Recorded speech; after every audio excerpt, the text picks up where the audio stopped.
What if saving the world wasn't about teamwork, but a bunch of hyper-nationalistic, superpowered individuals all convinced their country does it best? Welcome to the geopolitical Thunderdome you never knew you needed. Imagine you're the director of a global defense initiative, and instead of assembling a diverse team of heroes, every major nation just sent you one guy, one incredibly patriotic, flag-waving, anthem-humming representative of everything their country stands for. Your mission? Figure out who'd actually win if things got messy.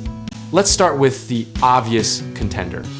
America's hero would absolutely be called something like the Eagle or Liberty Prime. Think less subtlety, more walking fireworks display. His powers? Super strength that somehow runs on cheeseburgers, and freedom, the ability to shoot star-spangled energy blasts, and an unshakable belief that every problem can be solved with a motivational speech. He's got the build of a linebacker, the charm of a game show host, and enough confidence to make you think he invented confidence. Now, picture Russia's champion, the Winter Sentinel, or maybe just Medved, which means bear, because of course it does. This guy doesn't need flashy powers when he's got the ability to withstand literally anything: extreme cold, extreme heat, extreme bureaucracy. He can manipulate ice and snow, summon blizzards with a glare, and has this unsettling talent for appearing exactly where you least want him. His superpower is basically being unkillable through sheer stubbornness and vodka-fueled determination. China brings the Dragon Emperor to the table, and suddenly we're talking about someone who's been training since before sunrise every day for 30 years. His abilities include martial arts mastery that borders on precognition, the power to manipulate thousands of miniature golden dragons that can rebuild infrastructure or dismantle enemies, and something called collective strength.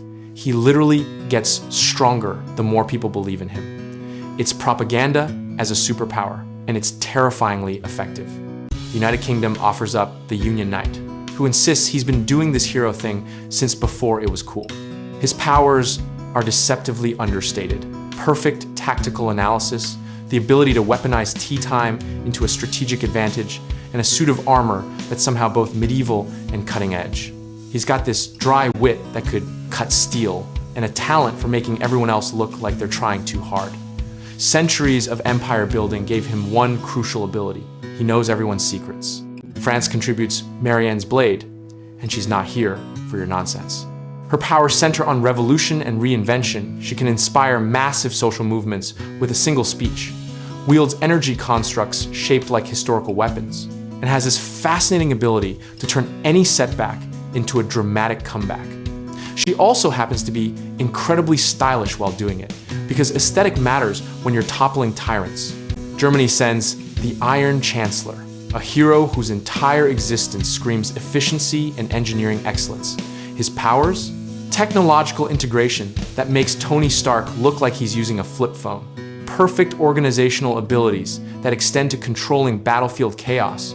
And the capacity to create temporary force fields shaped like, well, they're very geometrically precise. He's also got this unnerving habit of having a contingency plan for every possible outcome. Japan's representative is the Rising Phoenix, and things get interesting fast. She combines ancient tradition with bleeding-edge technology, wielding powers that include energy manipulation through spiritual focus, the ability to pilot a mech suit that responds to her thoughts, and regeneration that activates through sheer determination. Her fighting style is so precise, it looks like choreography, and she's got this quiet intensity that makes everyone nervous. India brings the Chakra Guardian into the mix, and suddenly the power scale shifts entirely. His abilities tap into cosmic energy flows, granting him control over elements, reality-bending illusions, and the capacity to exist in multiple places simultaneously. He's also a brilliant strategist who approaches combat like it's the world's deadliest chess match. The twist? He'd really prefer to talk this out first, but if pushed, he'll rewrite the rules of engagement. Brazil's hero goes by the Carnival King, and underestimating him is the last mistake you'll make. His powers revolve around rhythm and movement. He can manipulate kinetic energy through dance, create constructs from pure, vibrant energy, and has this infectious enthusiasm that either rallies allies or distracts enemies. He's also got the home field advantage in any jungle terrain, where he becomes basically unstoppable. Canada, yes. Canada sends the Northern Guardian, and everyone makes the same mistake of thinking he's just gonna apologize his way through fights. Wrong. This guy controls winter itself, can communicate with and command wildlife, and possesses diplomatic immunity taken to supernatural extremes. He can literally pause conflicts just by suggesting everyone calm down. When that doesn't work, he's got enhanced strength and the patience of someone who's dealt with geese. Never underestimate the geese thing. Australia contributes the outback, a hero who survived everything the world's deadliest continent could throw at him and came back laughing. His powers include toxin immunity and generation, enhanced durability that makes him almost impossible to knock down, and this weird ability to befriend any animal, which sounds cute until he shows up with a platoon of cassowaries. He fights like every battle might be his last, with absolutely zero fear of anything. South Korea brings the K-Guardian, who's basically what happens when you combine cutting-edge technology, rigorous training, and an entertainment industry's worth of presentation skills. Her abilities include holographic projection and illusion casting, enhanced speed and reflexes from neural augmentation, and the power to hack into almost any digital system mid-combat. She's also got the strategic mind of someone who's been gaming since childhood, treating every fight like a raid boss. Now here's where it gets messy. Who actually wins? The American hero assumes it's him because main character energy and unlimited confidence. The Russian thinks it's a war of attrition. He'll inevitably win. China's champion is playing a completely different game focused on long-term positioning. The European heroes are forming temporary alliances based on centuries of complicated history and mutual skepticism. The Asian representatives are calculating probability trees while the American is still finishing his opening monologue.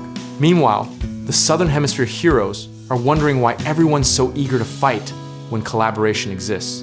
Realistically, the fight wouldn't have a clean winner because modern warfare, even superhero warfare, isn't about individual strength anymore. It's about alliances, resources, adaptability, and who's willing to cross which lines. The Dragon Emperor might have raw power and numbers conceptually backing him, but the Union Knight has leverage and information. Liberty Prime has firepower, but the Winter Sentinel has endurance. The Northern Guardian might just freeze everyone's assets, literally and diplomatically, while they're busy fighting.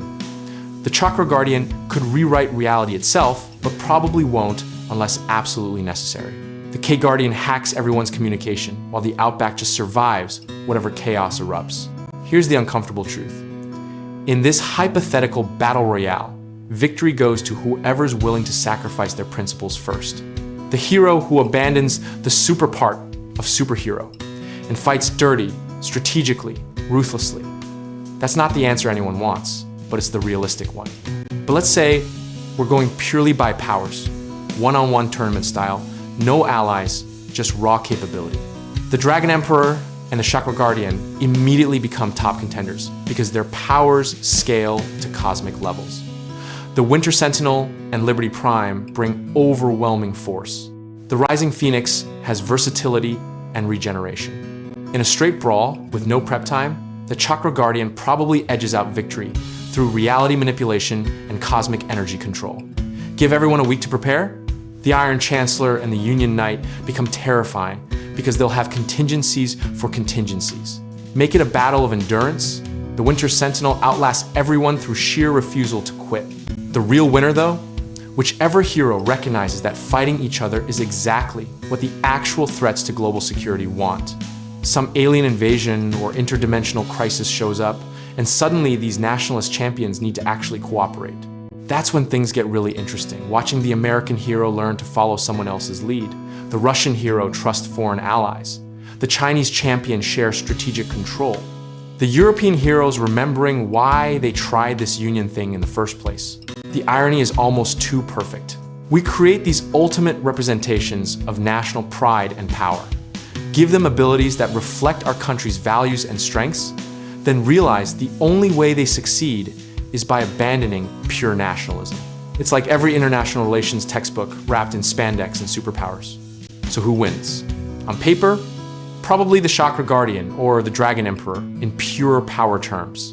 In practice, whoever's watching realizes the question itself misses the point. The real victory isn't about which country's hero is strongest, it's about whether they're strong enough to put aside the flags and actually save the world together. But that's the game behind the hypothetical battle royale. Just wait until you imagine the sequel where they all have to share one headquarters and nobody can agree on the thermostat settings.